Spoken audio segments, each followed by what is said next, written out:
कोच्चि शहर के केंद्र मेम्पनमपिल्ली नगर के एक फ्लैट की 22वीं मंजिल पर विवेक और अनुपमा अपनी जिंदगी बिता रहे थे। विवेक एक सॉफ्टवेयर कंपनी में उच्च पद पर काम करता था, जबकि अनुपमा एक फैशन डिजाइनर थी। शहर की जिंदगी ने उन्हें ऐशो आराम का गुलाम बना दिया था। अनुपमा की दुनिया ब्रांडेड कपड़ों, डिजाइनर हैंडबैग्स और चमकदार गहनों के इर्द गिर्द घूमती थी। सोशल मीडिया पर अपने दोस्तों की जीवन शैली देखकर अनुपमा की उन जैसा बनने की इच्छा ने विवेक को कई बार परेशान किया। सारा पैसा कपड़ों और गहनों के पीछे खर्च हो रहा है, विवेक मन ही मन सोचता।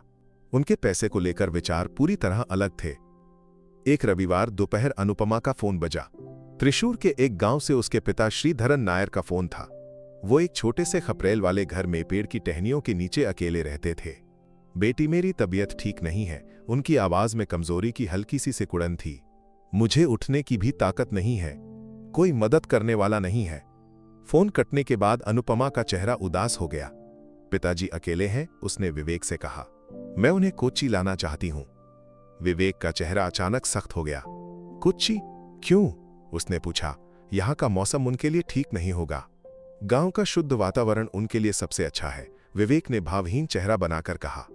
असल में वह श्रीधरन नायर को कोच्चि लाने के खर्चे की चिंता में था। अनुपमा को यह सच समझ नहीं आया। श्रीधरन नायर की दयनीय स्थिति ने अनुपमा को बहुत परेशान किया। उसका मौन और चिंता पड़ोसियों राधिका और राजेश ने देखा। राधिका एक स्कूल टीचर थी और राजेश एक साधारण बैंक कर्मचारी। उनका दिल हमेशा दूसरों की तकलीफ में पिघल जाता था। क्या हुआ अनुपमा?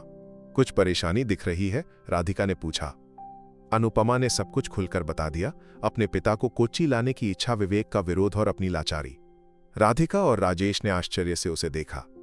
उन्हें अनुपमा की शानदार जिंदगी से कोई जलन नहीं थी, लेकिन इस पल उनके मन में सहानुभूति और गुस्सा एक साथ उमड़ा।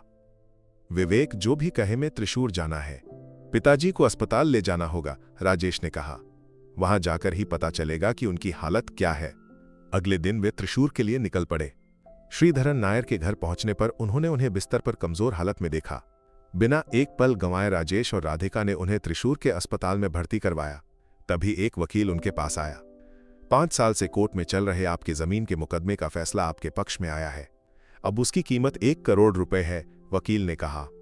यह खुशखबरी सुनकर श्रीधरन नायर हैरान रह गए। राधिका और राजेश ने उनकी खुशी में साथ दिया। उन्हें पैसे से कोई मतलब नहीं था, उनकी खुशी श्रीधरन नायर की राहत में थी। पैसे की खबर ने विवेक को बिजली की तरह झकझोर दिया। उसका मन लालच से भर गया। अगले दिन सुबह वो त्रिशूर के लिए निकल पड़ा। श्रीधरन नायर के कमरे में विवेक मुस्कुराते हुए आया। पिताजी, आपने इतनी तकलीफ क्यों उठाई? मुझे बुला लिया होता। उसकी आवाज में पिता के लिए प्यार उमड़ रहा था। श्रीधरन नायर विवेक के अचानक बदले रवैये से हैरान थे। पिताजी, मैं आपको अभी कोच्चि ले चलता हूं। अब से मैं आपका अपने पिता की तरह ख्याल रखूंगा। विवेक के शब्दों पर श्रीधरन नायर की आंखें भर आईं। उनकी राहत की आंसुओं को देखकर राधिका और राजेश के मन में एक कांटा सा चुभा। कोच्चि पहुंचने के बाद शुरुआती कुछ दिन विवेक और अनुपमा ने श्रीधरन नायर की अच्छी देखभाल की। सुबह की चाय, दोपहर का खाना समय पर, दवाइयां, रात को कहानियां सुनाकर सुलाना, सब कुछ व्यवस्थित था। लेकिन उनका असली मकसद उनकी संपत्ति हथियाना था। श्रीधरन नायर को जल्दी ही अपनी बेटी और दामाद की मंशा समझ आ गई। एक दिन विवेक ने उन्हें एक बड़े घर का विज्ञापन दिखाया। उसने कहा कि पनमपिल्ली नगर में नया घर खरीदने की उनकी इच्छा है। श्रीधरन नायर सब समझ गए। उन्होंने अपनी जमीन बेचकर मिले पैसे उन्हें देने का फैसला किया।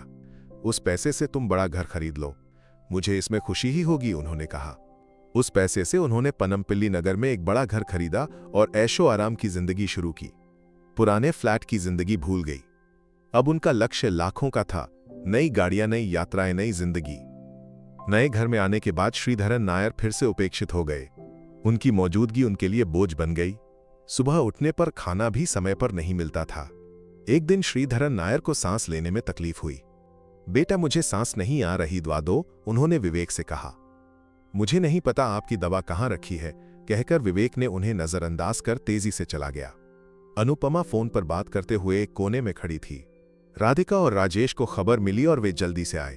उन्होंने श्रीधरन नायर को एर्नाकुलम मेडिकल सेंटर ले जाया। तब तक श्रीधरन नायर बेहोश हो चुके थे।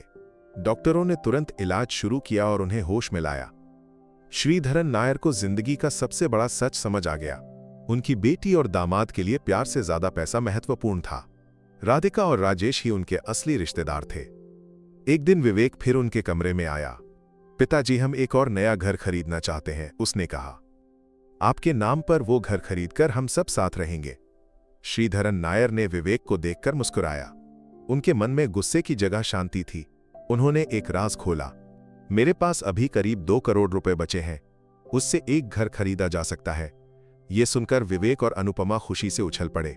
उन्हें पनमपिल्ली नगर के घर से भी बड़ा घर मिलने की उम्मीद थी। उन्होंने श्रीधरन नायर को साथ लेकर एक नया घर खरीदा। इसी बीच श्रीधरन नायर ने राधिका को अपनी गोद ली हुई बेटी मान लिया। एक दिन विवेक और अनुपमा को बिना बताए उन्होंने अपनी सारी संपत्ति राधिका के नाम वसीयत कर दी।